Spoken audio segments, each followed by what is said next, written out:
Hello दोस्तों, रोज़ की तरह आनंद लिखनी ब्लॉग में सबका हार्दिक स्वागत है। सबके मंगल भविष्य की कामना के साथ दोस्तों, आज 19 नवंबर 2023 कार्तिक मास शुक्ल पक्षी रविवार और षष्ठी तिथि। इस तिथि पर श्रावण नक्षत्र और वृद्धि योग का संयोग रहेगा और छठ पूजा का दूसरा दिन यानी खरना के नाम से पुकारा जाता है, बोला जाता है और इस दिन पूजा की जाती है। और छठ मैया की पूजा 17 नवंबर से 20 नवंबर तक यानी 4 दिन की यह यह व्रत और यह पूजा करने का विधान है। जो लोग छठ पूजा की का व्रत और उपवास रखते हैं वे खरना के दिन, खरना कहा जाता है, सूर्योदय और सूर्यास्त तक निर्जला व्रत धारण करते हैं और कार्तिक मास की शुक्ल पक्ष की पंचमी से छठ पूजा का प्रारंभ होता है, जो कि 17 नवंबर से प्रारंभ हुआ था और ये 20 नवंबर तक दोस्तों सूर्य भगवान को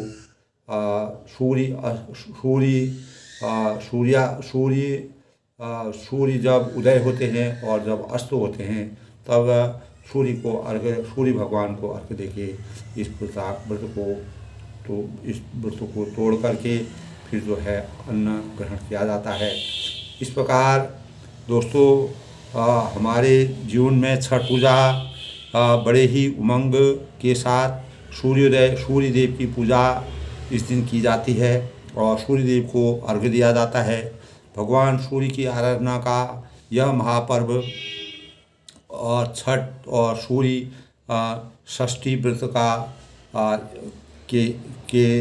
का वृतांत 19 नवंबर को जो है यानी 19 नवंबर जो कि आज छठ पूजा का मतलब विधान, आज भी छठ पूजा की जाती है और 20 नवंबर को दोस्तों जो है छठ पूजा का समापन करते हुए सूर्य उदय और सूर्य अस्त के बाद अन्न ग्रहण किया जाता है और सूर्य भगवान की उपासना की जाती है और उसी के साथ छठ माता की पूजा भी होती है। और और दोस्तों और जैसे कि हम समापन जो है सूर्य अर्घ्य दे करके और समाप्ति भी जो है सूर्य अर्घ्य दे के छठ पूजा 20 नवंबर 2023 को सूर्योदय के समय 6:47 को सूर्यास्त और ये समय शाम यानी 5:26 तक जो है यह सूर्यास्त के समय सूर्य को अर्घ्य दे करके व्रत का समापन होता है। छठ व्रत करने से दोस्तों संतान की प्राप्ति, संतान की कुशलता, सुख शांति की और लंबी आयु प्राप्ति की उपासना का उपवास के रूप में छठ मैया की पूजा की जाती है। सभी स्त्रियों और महिलाओं को की मनोवांछित फलों को देने वाली छठ माता की अनेक प्रकार की इस प्रकार की व्याख्याएं हैं, कथाएं हैं, उनका विस्तार से वर्णन और कथा व्रत में किया जाता है। और हमारे शास्त्रों के अनुसार दोस्तों ऐसी मान्यताएं हैं कि छठ पूजा का आरंभ बिहार राज्य के छठ पूजा की शुरुआत महाभारत के काल में हुई थी। जब महाभारत का काल था, समय था, उस समय से यह छठ पूजा की जाती है। और पौराणिक कथाओं के अनुसार सूर्य पुत्र कर्ण का संबंध बिहार के यानी मुंगेर जिले से संबंधित माना गया है और ऐसा पौराणिक कथाओं में विद्यमान है। और लगभग 36 घंटे का कठिन या निर्जला व्रत बिना जल का यह व्रत किया जाता है और आराधना की जाती है छठ मैया की। और अनेक प्रकार के विधि विधान के साथ जब सूर्य जब अंतिम दिन जो है 20 नवंबर के दिन दोस्तों यानी सोमवार यानी उषा अर्घ के साथ 4 दिवसीय छठ पर्व का समापन माना गया है। ये हमारे शास्त्रों की मर्यादा के अनुसार है। हमारे शास्त्रों में इसका पूरा वृत्तांत है। और उत्तर बिहार का सबसे प्रसिद्ध मौलिक त्यौहार यह छठ पूजा वो होती है दोस्तों। यह दीपावली के छठे दिन इस व्रत को करने का शुरुआत से ही पहले से ही विधान है। और यह उत्तर बिहार का बहुत ही पवित्र और पावन पर्व होता है। इसमें अनेक स्त्रियां जो हैं निर्जला व्रत करके उपवास करके अपने को मनोवांछित फलों की प्राप्ति करते हैं, सूर्य भगवान की पूजा करते हैं और माँ छठी मैया की पूजा की जाती है। गंगा नदी में पवित्र स्नान करने के साथ इसका समापन किया जाता है। और यह सूर्य भगवान को इस प्रकार से सूर्य दिया जाता है, अर्थात सूर्य देव के साथ साथ छठी मैया की भी पूजा की जाती है। छठ पूजा दोस्तों सूर्य देव को धन्यवाद देने और उन्हें कृतज्ञता अर्पित करने के लिए मनाया जाता है। सूर्य देव इस संसार को प्रकाशित करते हैं। इस प्रकार छठ पूजा 4 दिनों का त्यौहार बड़े ही मनोरंजन और भावभीनि से मनाया जाता है, उल्लास के साथ मनाया जाता है, खुशियों के साथ मनाया जाता है। और पूजा और अनुष्ठान किया जाता है और उगते और डूबते सूरज की पूजा की जाती है। और परिवार और बच्चों की भलाई समृद्धि और के लिए भगवान सूर्य और छठी मैया की प्रार्थना की जाती है। इस प्रकार छठ माता की पूजा का विधान है दोस्तों। उत्तर बिहार में यह बहुत ही प्रसिद्ध त्यौहार है। जिस प्रकार और जगहों में दीपावली का पर्व मनाया जाता है, उस दीपावली के पर्व के अनुसार ही छठ मैया की पूजा भी की जाती है। इसका विस्तार से वर्णन उस दिन व्रत के दिन किया जाता है। महिलाएं अपना 36 यानी 30 घंटे का यह व्रत होता है। बड़े ही रुचिकर और मनोभावों से माँ की उपासना की जाती है। वही माँ हमको मनोवांछित फलों की प्राप्ति करके हमें सुख समृद्धि और ज्ञान, सच्चे मार्ग और अच्छाई की तरफ ले जाने का यानी सच्चे भाव से जो मैया की आराधना करते हैं उनको मनोवांछित फलों की प्राप्ति होती है। दोस्तों आज हम रोज़ की तरह जैसे बात करते हैं आदर्शता, हमारे जीवन में आदर्शता क्या है इसको हमको समझना है। दोस्तों सामान्यतया आदर्श शब्द का अर्थ सर्वोच्च स्थिति यानी नमूना, प्रतिमान या बात से है। जो अनुसरण करता है यानी जो व्यक्ति किसी भी बात का अनुसरण करता है और यानी किसी बात या वस्तु की वह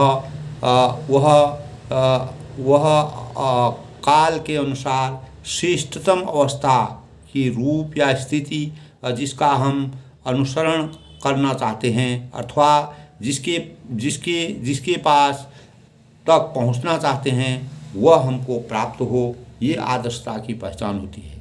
आदर्श का मतलब यही है। आदर्श सूरी सिद्धांत विश्वास उत्कृष्टता का होता है। और यदि जो संपूर्णता और उत्तमता का अधिकतम प्रतिशत का मान्य है और जिस शब्द से हमारे जीवन में सही मार्ग का अनुसरण होता है और सही मार्ग का हम के अनुयायी बनते हैं और वही हमको आदर्शता के भावों को हमारे जीवन में अवतरित होते हैं। हम हर धार्मिक व्यक्ति के आदर्शों की प्रशंसा करते हैं, जो भी अपने धर्म के साथ अपने संस्कारों के साथ अपनी मर्यादा के अनुसार और अपने संस्कारों के अनुसार कार्य करता है, वह आदर्श की भावनाओं से परिपूरित रहता है, विद्यमान रहता है। एक आदर्श व्यक्ति जो है, जो किसी भी जो किसी भी आदर्श व्यक्ति का यह प्रभाव होता है कि वह निर्जन जीवन में भी अपने को क्रियाशील रखता है और अनेक प्रकार की अत्यधिक गतिशीलता में भी संपूर्ण शांति का अनुभव करता है। और उतार चढ़ाव है, सुख दुख है, अच्छाई बुराई है, और में हमेशा स्थिरता बनाए रखने की उसमें क्षमता रखती है।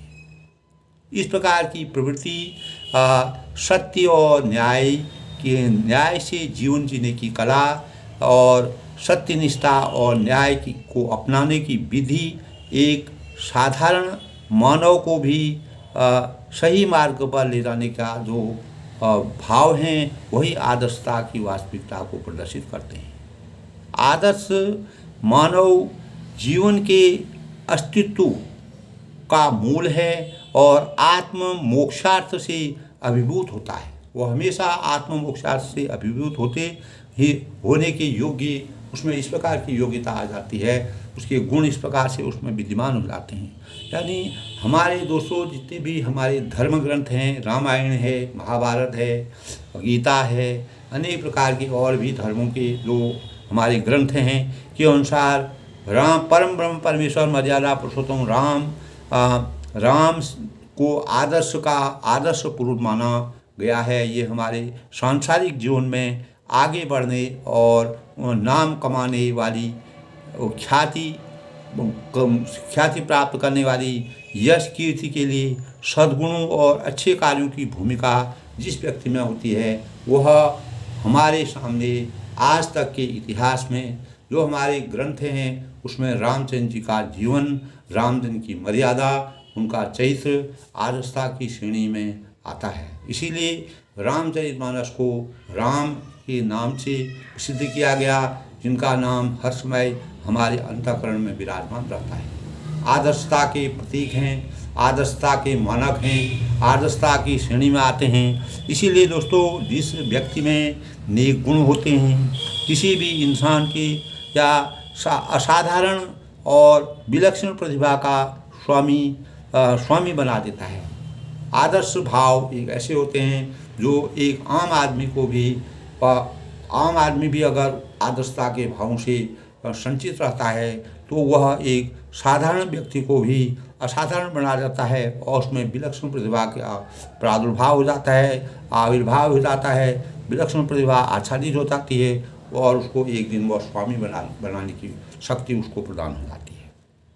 यानी जिसकी खोज में बड़े जिसके उनकी सोच में बड़ा है, छोटा है और अपने बराबर है, सभी लोगों के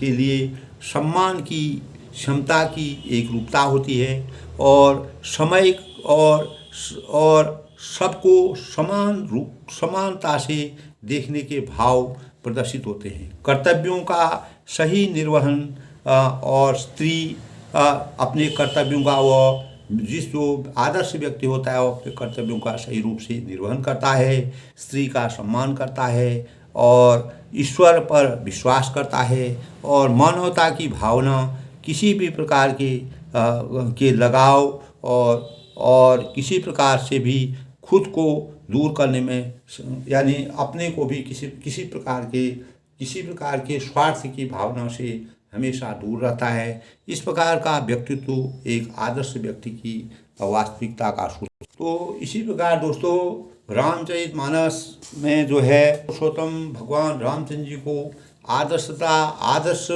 व्यक्ति, आदर्श पुरुष जब उन्होंने मानव रूप में अवतार लिया, इस संसार में, इस पृथ्वी में अपनी यश से, अपनी कीर्ति से, अपनी महानता से और सभी प्रकार के छोटे बड़े और अपनी बराबरी के लोगों से समभाव को उन्होंने समाज में इस प्रकार से अपना अवतरण लिया, जिससे सभी के जीवन में समानता के भावों का संचार करने के भाव प्रकट किए। इसीलिए परम ब्रह्म परमेश्वर भगवान रामचंद्र जी को आदर्शता का प्रतीक माना गया है। दोस्तों, कल के प्रसंग में जैसे कि हमने पढ़ा था, सीता जी को परम ब्रह्म परमेश्वर भगवान रामचंद्र जी ने अपने साथ बन जाने के लिए अनेक प्रकार के अनुनय विनय करने के बाद जब रामचंद्र जी मर्यादा की रचना और मर्यादा का विचार किया, तो सीता को वन अपने साथ ले जाने के लिए वह कटिबद्ध हो गए और तैयार हो गए, और उन्होंने सीता जी को आज्ञा दे दी। और इसी प्रकार सीता जी ने सास के अनेकों प्रकार से आशीर्वाद और शिक्षा ली, और बड़े ही प्रेम से बार बार चरण गुणों को सिलवाकर जो है वह वन जाने के लिए रामचंद्र के साथ तैयार हुई। कल के प्रसंग में हमारा ये था। दोस्तों, आज के प्रसंग में आगे क्या होता है, जब सीता जी रामचंद्र के साथ जाने के लिए तैयार होगी, तो राम लक्ष्मण सीता इन तीनों की जो सीता राम की छाया में लक्ष्मण भी जो है अपनी मर्यादा के अनुकूल अपने भाई के संग हमेशा वह जब वह विश्वामित्र के आश्रम में गए तो साथ में गए, जहाँ भी गए, और उन्होंने जब वह जनक नगरी में गए तो वहाँ भी वह उनके साथ गए। तो इस प्रकार जो है लक्ष्मण जी की भी अपेक्षा है कि वह भी रामचंद्र के साथ ही जाएं। आगे के प्रकरण में समाचार जब लक्ष्मण पाई, व्याकुल बिलख बलन उठी धाई, कंप पुलक तन तनई, नयन शनीरा गही चरण अति प्रेम अधीरा। जब लक्ष्मण जी ये समाचार पाए, तब वे व्याकुल होकर उदास मुँह और दौड़ करके आ गए। तब स्वाभाविक है दोस्तों, लक्ष्मण जी हमेशा रामचंद्र के साथ रहते थे, और भरत और शत्रुघ्न अपने ननिहाल में थे, और वह ननिहाल का आनंद ले रहे थे। इस प्रकार से जो है लक्ष्मण जी भी, जब सीता जी को आज्ञा मिल गई, तब लक्ष्मण जी भी अनेक प्रकार से, जब उनको मालूम हुआ कि रामचंद्र जी वनवास जा रहे हैं और सीता जी जा रही हैं, तब उन्होंने भी जो है अपने मन में इस प्रकार की अपेक्षा और इस प्रकार के भाव व्यक्त किए कि वह भी रामचंद्र के शरण में रामचंद्र के साथ बन जाने के लिए बहुत ही व्याकुल थे। तब लक्ष्मण ने ये समाचार पाए, तब वे व्याकुल होकर उदास मुख से दौड़ करके आए, और शरीर जो है उनका कांप रहा था, और रोमांच हो रहा था, नेत्र आंसुओं में भरे हुए थे, अनेक प्रकार से व्यथित थे कि कहीं उनको वहाँ न छोड़ जाए। मर्यादा की रक्षा करने के लिए या अयोध्या में रहने के लिए उनको उनका दें, लेकिन बिना राम के लक्ष्मण नहीं रह सकते थे, और वह उनके अनुसरण में रहते थे, हमेशा उनके साथ रहते थे, उनका साथ देते थे। प्रेम से अत्यंत अधीर होकर उन्होंने श्री राम जी के चरण पकड़ लिए। तब जिस प्रकार सीता जी ने राम जी के चरण पकड़ करके वन के लिए तैयार हुई, उसी प्रकार लक्ष्मण जी ने भी प्रेम में द्रवीभूत होकर के उनके चरण स्पर्श पकड़ लिए। और तब क्या कहा दोस्तों, कहीं न सकत कसु चितवन ठाड़ी, मिनु दीन जनु जल की काड़ी, सोच हृदय विधि का होने आ रही, सब सुख तो सिरान हमारा। तब वो कहते हैं कि वे कुछ कह नहीं सकते हैं, वह भी किंग कर्तव्य विमूढ़ हालत में हो गए कि रामचंद्र जी को इस प्रकार से वनवास हो गया, और अनेक प्रकार से इस प्रकार का पूरा अयोध्या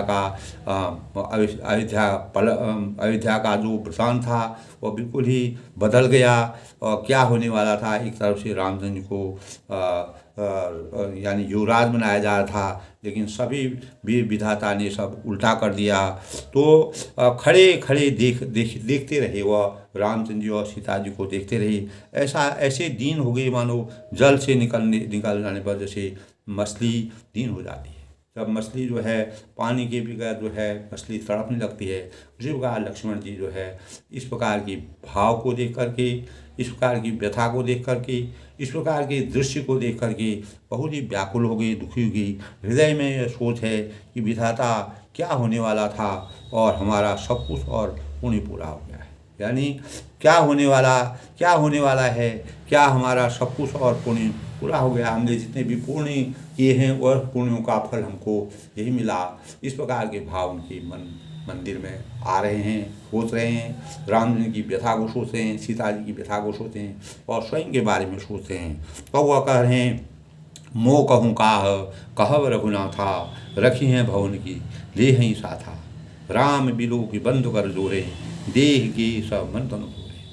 तब दोस्तों मर्यादा के अनुकूल हैं, बड़े भाई हैं, बड़े भाई का सम्मान करना मर्यादा की नीति है। और तभी कहा है, मिला ही नहीं भरत राम और भरत जैसे भाई इस संसार में कभी न हुए, न होंगे, न कभी हुए हैं। भूतो न भविष्यतो, न भूत में होंगे, न भविष्य में होंगे, न वर्तमान है। तो ऐसे भाइयों का उदाहरण जो है आज के युग में तो कभी सोचा ही नहीं जाता है, कल्पना भी नहीं की जाती है। दोस्तों इसी प्रकार लक्ष्मण जी भी रामचंद्र की हमेशा शादी रही, लेकिन भरत जी को रामचंद्र का इतना भक्त इसलिए कहा गया कि भरत जी ने इतना बड़ा राजमहल मिलने के बाद भी उसने एक दिन भी राज्य मतलब वह राजमहल में नहीं बैठे। उन्होंने भगवान राम जी के खड़ाऊँ रख करके प्रजा की रक्षा की और अपना मुनि वेश में, जिस प्रकार राम जी मुनि वेश में रहे उसी प्रकार उन्होंने अयोध्या में रह के मुनि वेश में उनके प्रण पूरा किया। और वह अपनी माता से बहुत ही नाराज़ हुई, क्रुद्ध हुई और अपनी मलिनता, अपना दुख उन्होंने रामचंद्र के साथ व्यक्त किया। मोह कहूँ काह कहब रघुनाया, तब वह कहते हैं मुझको श्री रघुनाथ जी क्या कहेंगे, हाँ घर पर रखेंगे या साथ में ले चलेंगे। उनके मन में दुविधा हो रही है कि रामचंद्र जी मुझे मोह कहूँ का कहब रघुनाथा, रखें भवन की ले ही साथा, मेरे को साथ दे जाएंगे या इसी अयोध्या में मुझे रहना पड़ेगा, राम बिलोगी बंधु कर जोड़े।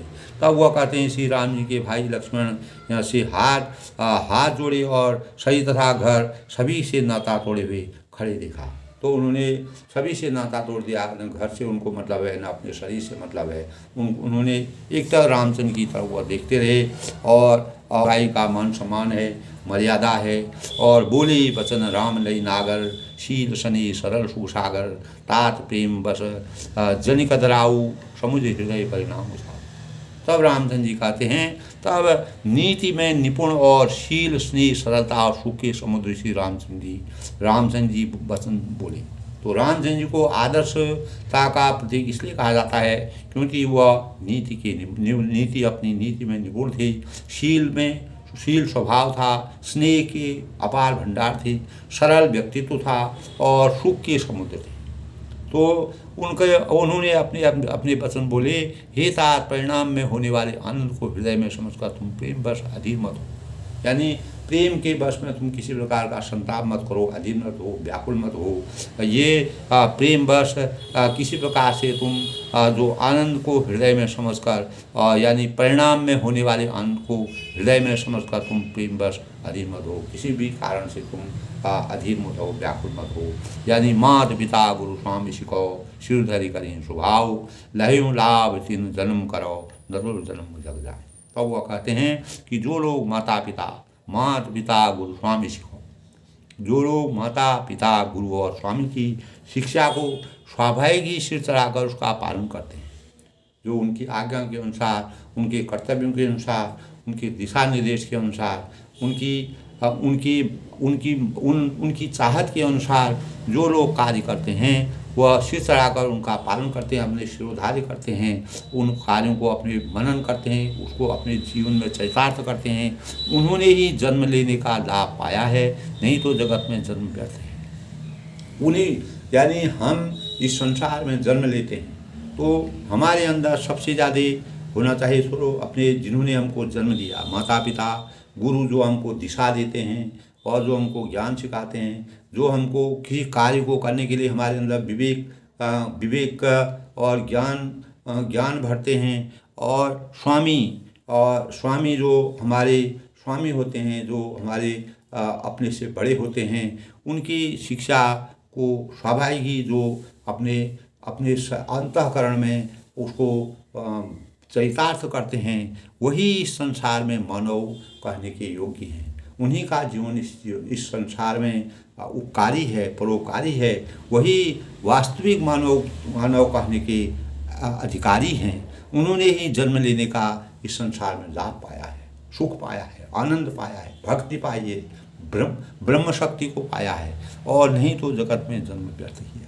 अगर हम अपने माता पिता, गुरु और गुरु स्वामी की शिक्षा के अनुकूल अगर अपने कर्तव्यों का पालन नहीं करते हैं, अपने कर्तव्यों का निर्वहन नहीं करते हैं, तो हमारा मानव रूप में अवतरित होना इस संसार में बेकार है, व्यर्थ है। इस प्रकार के भाव परम ब्रह्म परमेश्वर भगवान रामचंद्र जी अपनी आदर्शता के भावों को लक्ष्मण जी से व्यक्त करते हैं। तब अस जिय जनी सुनाऊँ सिख भाई, करहु मात पितु पद सेवकाई, भवन भरत रिपुसूदन नाही, राव वृद्ध मम दुख मन माही।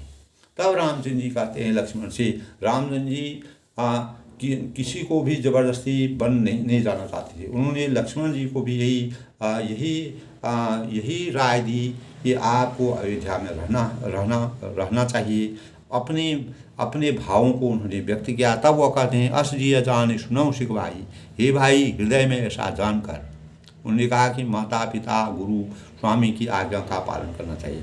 ऐसा अपने हृदय में तुम सोच करके जान करके मेरी सीख सुनो, मेरी आज्ञा को सुनो, जो मेरी शिक्षा है उसको सुनो, माता पिता के चरणों की सेवा करो। और भरत और शत्रुघ्न घर पर नहीं हैं और महाराज वृद्ध हैं, और उनकी मन में मेरा बहुत बड़ा दुख है। यानी इनको इतने साल का वनवास हुआ और इस कार्यभार को तुम संभालो। यानी राजा भी खुश रहेंगे, माताएं भी खुश रहेंगी और अयोध्या की प्रजा भी खुश रहेंगी। इसलिए तुमको यहाँ पर मर्यादा के अनुसार रामचंद्र जी अपने वचनों को बोला। लेकिन लक्ष्मण जी क्या बोलते हैं, पर मैं बन जाऊँ तुम ही ले उषा था, हो सबई विधि अवध ना था। तब क्या कहते हैं राम जी, गुरु पितु मात प्रजा परिवारू, सब कहूँ पर दूसरा लोग। तब कहते हैं दोस्तों, मैं बन जाऊँ तुम ही ले उषा था, इस अवस्था में मैं तुमको साथ लेकर जाऊँ। एक ओर जहाँ राजा चौथेपन में हैं, चौथी अवस्था में हैं, दूसरी ओर सीता मेरे साथ बन चलेगी और आप भी अगर बन जाएंगे, ये बड़ी दुविधा वाली बात हो जाएगी और अयोध्या सभी प्रकार से अनाथ हो जाएगी। अयोध्या की प्रजा की रक्षा करने का राजा की ये मर्यादा होती है। राजा वही होता है जो प्रजा की रक्षा करता है, प्रजा किसी तरह से दुखी न हो, प्रजा को कोई कष्ट न हो। इस प्रकार के भावों से रामचंद्र ने लक्ष्मण जी को समझाया। और गुरु है, पिता है, गुरु पितु मात प्रजा परिवार। गुरु है, पिता हैं, माता हैं, प्रजा और परिवार, सभी पर दुख का दूसरा भार आ पड़ेगा। अगर आप भी मेरे साथ बन चले जाएंगे तो यहाँ की प्रजा पूरी दुखी हो जाएगी, हमारे माता पिता दुखी हो जाएंगे और प्रजा दुखी हो जाएगी, हमारा परिवार बिखर जाएगा और अनेक प्रकार की अनेक प्रकार की व्यथाओं का प्रजा को व्यथाएं भोगनी पड़ेंगी, उनके साथ जीना पड़ेगा और दुख सहना पड़ेगा, कष्ट सहने पड़ेंगी। रहूँ करऊँ सब कर परितोषु, नतुरतात हो दोषु, जासु राज प्रिय प्रजा दुखारी, सोन अवज नर करेगा। बार बार परम ब्रह्म परमेश्वर भगवान रामचंद्र जी लक्ष्मण जी को समझाते हैं कि रहूँ करऊँ सब कर परितोषु, यानी अतः तुम यहीं रहो, सबका संतोष करते रहो। माता पिता का संतोष करो, प्रजा का संतोष करो, राजमहल का संतोष करो, इस प्रकार के जो भौतिक चीज़ें हैं इनका संतोष करो, इसका तुमको संतोष करना चाहिए। नहीं तो न तरुतात हो वहीं बड़े दोष हो, नहीं तो हे तात बने भाई, हे भाई, हे मेरे प्रिय भाई, बड़ा दोष होगा, हम लोगों को बड़ा दोष लगेगा, क्योंकि प्रजा सब दुखी हो जाएगी, प्रजा के कार्यों को कौन करेगा। इस प्रकार के भाव उस परिवेश में कैसे रामचंद्र ने अपने भावों को व्यक्त किया। और उन्होंने कहा, जासु राज प्रिय प्रजा दुखारी, जिस राजा की यानी राज्य में प्यारी प्रजा दुखी रहती है। ये निश्चित है दोस्तों, चाहे आज के परिवेश में भी हो, कोई भी अगर बड़े धुरी पर काम कर रहा है, बड़े पद पर कार्य करता है, जो पूरे देश का संचालन जिनके हाथ में है, अगर उनके राज्य में प्रजा दुखी होती है, प्रजा को कष्ट होता है और उनके निर्णय सही नहीं होते हैं, उनके कार्य सही नहीं होते हैं, उनकी नीति सही नहीं होती है, उनकी राजनीति सही नहीं होती है, निश्चित है उसका दुख जो है प्रजा को भोगना पड़ता है। कोई भी देश जो है गरीब हो जाता है और और गरीब होने के बाद वहाँ की प्रजा को कष्ट होता है। और राजा के गलत निर्णय से जो भी उच्च पदों पर बैठे हुए लोग होते हैं, उनकी गलत नीतियों से, गलत कार्यों से, गलत निर्णयों से मतलब देश जो है गरीब होने लगता है, देश की दशा खराब हो जाती है, सही निर्णय नहीं होते हैं, सही विकास नहीं होता है। तो आज के परिवेश में भी ये चीज़ है दोस्तों। कोई भी अगर राजनीति के पद में भी अगर बड़े सम्मान पद पर बैठा हुआ है, अगर वो अपने उस राजयोग का सही ढंग से पालन नहीं करता है, प्रजा के हित की बात नहीं करता है, प्रजा को के सुख का ध्यान नहीं रखता है, और तो वह जो है राज्य करने के योग्य नहीं है। वह जासु राज प्रिय प्रजा बुखारी, जिसके राज में प्रजा जो है अगर दुखी रहती है तो सो नृप अवधि नरक अधिकारी। वह नृप, वह राजा, वह अधिकारी, जो भी जिस भी पद में, आज के परिवेश में भी ये चीज़ है दोस्तों, अगर वह कहीं पर भी ऊंचे पद पर रहता है, हमेशा अवहेलना का पात्र बनता है और वह नरक का अधिकारी होता है। जीते जी उसको नरक मिलता है, ये निश्चित है दोस्तों। परम ब्रह्म परमेश्वर भगवान राम जी, मर्यादा पुरुषोत्तम रामचंद्र जी यही कहते हैं कि यही उनके आदर्श भावों की सर्वोत्तम सोच है दोस्तों। इसी सोच को अगर आज के परिवेश में भी हम देखते हैं कि जिस राजा के अगर जो अपने में ही व्यस्त रहता है और अपने अनुशासन को ही चलाता है और एक तरफा राज चलाता है, अनेक प्रकार की मर्यादों का हनन करता है, प्रजा की रक्षा नहीं करता है, प्रजा के दुख सुख में कार्य नहीं करता है और अपना जो है अनेक प्रकार के भौतिक सुखों का आनंद लेने की सोच जिसकी राजा की होती है, उस राजा के राज्य में प्रजा कभी भी सुखी नहीं रह सकती है। ये इस प्रकार की चीज़ें, इस प्रकार के भाव, इस प्रकार की मर्यादा रामचरितमानस के अलावा हमको किसी ग्रंथ से नहीं प्राप्त होती है दोस्तों। इस बात को हमको जानना चाहिए। इसीलिए मर्यादा पुरुषोत्तम भगवान रामचंद्र जी को आदर्शता का प्रतीक माना गया है। आज मैंने आदर्श व्यक्ति की क्या पहचान होती है उसके बारे में बताया। तो मर्यादा पुरुषोत्तम भगवान रामचंद्र जी यही कहते हैं, नीति की बात करते हैं, मर्यादा की बात करते हैं, संस्कारों की बात करते हैं, पारिवारिक सामंजस्य को चलते हैं और सामाजिक बातों, सामाजिक सुरक्षा की बातें करते हैं, राजनीति की नीति को जानते हैं, कैसे राजयोग को चलाया जाता है, राजा की क्या वास्तविकता होती है उसके बारे में। जिस प्रकार तुलसीदास ने रामचंद्र के माध्यम से इस प्रकार के भावों को व्यक्त किया है, वह हमारे जीवन के लिए आज भी चरितार्थ है और प्रत्येक मानव मात्र के लिए एक प्रकार से प्रेरणा का स्रोत है। तब कहा है, जासु राज प्रिय प्रजा दुखारी, सोन अवधि नरक अधिकारी। इसीलिए दोस्तों, इस ग्रंथ से पढ़ने से जो भी हमारे महान पदों पर बैठे हुए लोग हैं, अनेक प्रकार के लोग हैं, देश में जो देश का प्रत्येक नागरिक है उसको अपने कर्तव्यों का निर्वहन चरितार्थ ढंग से पूर्ण लगन के साथ, कर्तव्य निष्ठा के साथ करना चाहिए। और जो धूरी पर बैठे हुए जो सम्मानीय पदों पर रखे हैं, उनको कभी भी अपने स्वार्थ के लिए, निजी हित के लिए, परिवार के लिए कार्य न करके समस्त प्रजा के लिए, जिस प्रकार रामचंद्र जी अब बड़ों और छोटों के बीच में, अपने समान के बीच में और हर प्रकार के व्यक्ति के बीच में एक समान भाव रखते थे, इसी प्रकार के भावों को रखने की आवश्यकता है। तभी उसी राज्य में प्रजा सुखी रह सकती है, उन्नति कर सकती है, उसी राज्य का विकास होता है। वही राज्य जो है आगे बढ़ता है जो केवल अपने सुख की कामना करता है, भौतिक सुखों में खोया रखता है। उस राज्य में हमेशा प्रजा दुखी रहेगी, प्रजा हमेशा दरिद्री रहेगी, दुखी रहेगी। इसी प्रकार इसीलिए कहा गया तो दोस्तों, राम राज बैठे त्रिलोका, राम राज तीन लोकों में जो राम राज्य था वह कोई भी किसी प्रकार का संताप, कोई भी दुख, कोई भी दरिद्र उनके राज्य में नहीं था। इस प्रकार की प्रेरणा आज भी हमारे जीवन में चरितार्थ है दोस्तों। अगर ये ग्रंथ नहीं होता, हमको सीख नहीं मिलती, हम अपने मार्ग को प्रशस्त नहीं करते और अनेक अत्याचार और अनीति संसार में चलती। अत्याचार और अनीति और अनेक प्रकार के अमर्यादित भावों को मर्यादित करने के लिए रामचरितमानस की, इस प्रकार के रामचरितमानस के ग्रंथ की का जो हमारे जीवन को सार्थक करता है, चरित्रवान बनाता है, आदर्शता के मानक मानक हमारे जीवन में आते हैं, अनेक प्रकार की सोचों से हमारा जीवन चरितार्थ होता है। तब रहूं तात ऐसी नीति विचारी, नीति को इस प्रकार से नीति जो हमारी कहती है कि प्रजा के बारे में उन्होंने अपनी नीति को बताया। और रहूं तात ऐसी नीति विचारी, सुनत लखन भई व्याकुल भारी, सिंहरी बचन सूखी गए कैसी, परसत तुहे काम सुजैसी। सिंहरी बचन सूखी गई कैसी, परसत तुहिन ताम्र सुजैसी।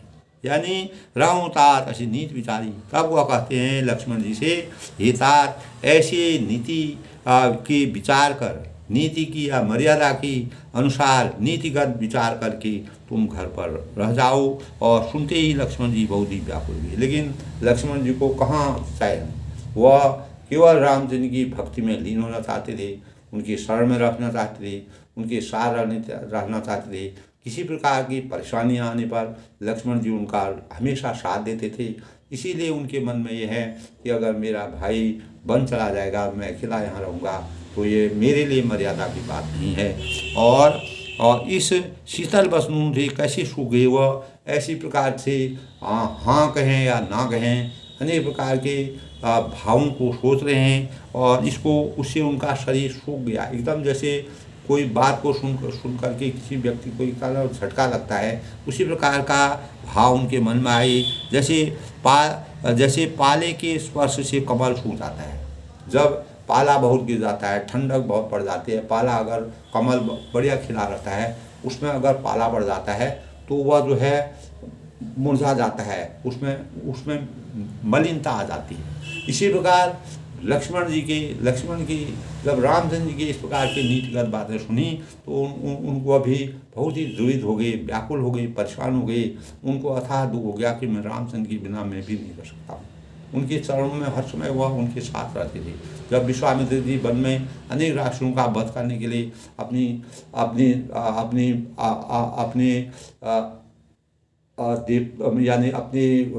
यज्ञ को करने के लिए, पूजा करने के लिए, राक्षसों का वध करने के लिए, राक्षसों से अपनी रक्षा करने के लिए, और रामचंद्र जी वहाँ गए तो और लक्ष्मण भी उनके साथ गए। तो लक्ष्मण जी जब मिथिलापुर में गए थे और वहाँ पर स्वयंवर था, स्वयंवर में भी हमेशा लक्ष्मण जी उनके साथ थे। यानी जहाँ उनके साथी थे, वह जहाँ लक्ष्मण जी रामचंद्र जी जाते थे वहाँ लक्ष्मण भी जाते थे। इसलिए वह विचलित हो गई। उतर न आवत प्रेम बसो गही चरण अगुलाई, नाथ दास में स्वामी तुम तजौ न कह बसाई। तब उन्होंने स्पष्ट रूप से कह दिया कि उतर न आवत प्रेम बसो। प्रेम बस लक्ष्मण जी से कुछ भी उत्तर देते नहीं बनता है, निरुत्तर हो गए। कोई भी उत्तर देने में उनको कुछ समझ में नहीं आ रहा है। उन्हें व्याकुल होकर श्री राम जी के चरण पकड़ लगे और कहा, हे नाथ, मैं आपका दास हूँ, सेवक हूँ, और आप स्वामी हैं। तब उन्होंने ऊपर जो स्वामी के बारे में बात कही वही उनके मस्तिष्क में आ गई कि उन्होंने कहा कि जैसे माता है, पिता हैं, और अनेक माता हैं, पिता हैं, गुरु हैं, स्वामी हैं। अगर इनका जो आदर नहीं करता है, जो माता पिता के चरणों की सेवा नहीं करता है, और गुरु के अनुसार नहीं चलता है, और स्वामी की सीख का अनुसरण नहीं करता है, वह हमेशा परेशान रहता है। तब वह कहते हैं कि नाथ दास में स्वामी तुम हो, मैं हमेशा तुम्हारा, आप मेरे स्वामी हैं, मैं आपका सेवक हूँ, और तुम तजौ न काहे बसाई। और कहते हैं कि अतः आप मुझे छोड़ ही दें तो मेरा क्या बस है। अगर आप मेरे को ऐसी स्थिति में, जब मैं आपको स्वामी मानता हूँ, तो आप मेरे को छोड़ देंगे तो मेरा कोई बस नहीं चलेगा, मैं कुछ नहीं कर पाऊँगा। यानी मैं निरुत्तर होकर के वह कहने लगे कि मेरा कोई बस नहीं चलेगा, मैं कुछ नहीं कहा। दीन मोही सिगनीक गोसाई, लाग एवं अपनी कतराई, नरबर धीर धर्म धुरी धारी, निगम नीत कहूँगी अधिकारी। तब वह कहते हैं, स्वामी, दीन मोई सिकनीक गोसाई, यानी आपने मुझे सीख तो बड़ी अच्छी दी, जो आपने मुझे शिक्षा दी कि जिसके राज्य में प्रजा दुखी हो जाती है, और वह राजा जो है वह नरक का अधिकारी होता है, नीति के अनुसार जो नहीं चलता है, जिसकी राज्य में प्रजा दुखी होती है और गुरु है, पिता है, माता है, प्रजा है, परिवार है, सबको दुख का सहना पड़ता है, वह राजा अच्छी नीति नहीं है। नीति की बात आपने बहुत अच्छी कही, वह उसको समझ में आ गई, उनको समझ में आ गई। दीन मोही सिगनी गोसाई लाग गणपनी कतराई। लेकिन बात क्या है, पर मुझे अपनी कायरता से वह मेरे लिए अगम पहुँच से बाहर लगी। यानी या चाहे मेरी कायरता का हो या आपकी भक्ति में लीन का हो या जो भी कहें, तो मुझे जो है वह मुझे जो है मेरे पहुँच से बाहर है। मैं ऐसा नहीं कर पाऊँगा और यह मेरे लिए प्रतिकूल है, अनुकूल नहीं है। शास्त्र और नीति नर बर धीर धर्म धुरधारी निगम नीति कहूँ के अधिकारी। तब कहते हैं शास्त्र और नीति के तो वे श्रेष्ठ पूर्व अधिकारी हैं, पर जो तो धीर हैं और धर्म की धुरी को धारण करने वाले हैं। यानी शास्त्र और नीति तो वही श्रेष्ठ पुरुष अधिकारी हैं, जो वह कहते हैं कि शास्त्र और नीति के तो वही श्रेष्ठ पुरुष अधिकारी हैं जो धीर हैं, जो धैर्यवान हैं और संसार के, इस सृष्टि की धर्म की धुरी को अपने शरीर पर धारण किए हुए हैं। इस प्रकार की बात जो है लक्ष्मण जी राम जी का, मैं शिशु प्रभु शनिव प्रतिपाला मंदरु मेरु न लिहि मराला गुरु पितुमात न जानहूँ काहू कहूँ स्वभाव नाथपति आहू। यानी मैं तो प्रभु के स्नेह में पला हुआ छोटा बच्चा हूँ। यानी आपके स्नेह में, आपके प्यार में मैं पला हुआ बच्चा हूँ और हंस भी यानी मंदराचल का समेरु पर्वत को उठा सकता है। कभी छोटा व्यक्ति बड़ा काम नहीं कर सकता है, मैं आपके जैसे कार्य को नहीं कर सकता हूँ। हे नाथ, स्वभाव से ही कहता हूँ कि आप विश्वास करें, मैं आपको छोड़कर गुरु पिता माता किसी को भी नहीं जानता। तब उन्होंने कहा कि मेरे माता भी आप ही हैं, पिता भी आप ही हैं, गुरु भी आप ही हैं, स्वामी भी आप ही हैं, सब कुछ सब सर्व गुण संपन्न आप मेरे हैं। जहाँ लगी जगत सने गुसाई सगाई प्रीति अनिल निगम निगाई मोरे सबई एक तुम स्वामी दीन बंधु और अंतर्यामी। अब कहते हैं जगत में जहाँ तक स्नेह का संबंध है, प्रेम और विश्वास है, जिसको स्वयं वेद ने भी गाया है, वो वेद को भी जानते थे। हे स्वामी, हे दीन बंधु, हे सबके हृदय के अंदर की अंतर्यामी भगवान, मेरे तो सब कुछ केवल आप ही हैं। यानी मेरे जीवन के मेरे जीवन के रक्षक हैं, मेरे जीवन के सारथी हैं, मेरे माता पिता गुरु भाई बहन सब आप ही हैं, स्वामी आप ही हैं। धर्म नीति उपदेश हिताई कीर्ति भूति सुगत प्रिय आई मन क्रम वचन चरण रत्र होई कृपा सिंधु परिहूँ की सोई। इस प्रकार धर्म की नीति का उपदेश तो उसको करना चाहिए जिसे कीर्ति विभूति ऐश्वर्य और सद्बुद्धि प्यारी हो। मुझे कोई भी चीज़ प्यारी नहीं है आपके चरणों के अलावा, किंतु जो मन वचन और कर्म की चरणों में प्रेम, आपके चरणों में, आपके महान चरणों में प्रेम करता हो, हे कृपा सिंधु, क्या वह त्यागने के योग्य है, उसको कभी भी आप त्याग नहीं सकते हैं। परम ब्रह्म परमेश्वर भगवान राम सिंह की भक्ति में जो पूर्ण रूप से समर्पित है, तल्लीन है, वह उस मर्यादा पुरुषोत्तम भगवान राम जी के बिना नहीं रह सकता है। इसी प्रकार दोस्तों, जो भक्त होते हैं, जो प्रेमी होते हैं, जो ब्रह्म में लीन होते हैं, वह जो है केवल ब्रह्म शक्ति को जानते हैं। दुनिया और जो इस संसार की माया मोह और भौतिक संसार है, उससे विमुक्त रहते हैं, उसकी परवाह नहीं करते हैं और उससे दूर रहते हैं। वह केवल भक्ति में लीन होकर के अपने कार्य में पूर्ण रूप से निपुण रहते हैं। करुणा सिंधु सुबंधु की सुनि मधु वचन विनीत समझायूं कुरलाय प्रभु जान स्नेह सुनी।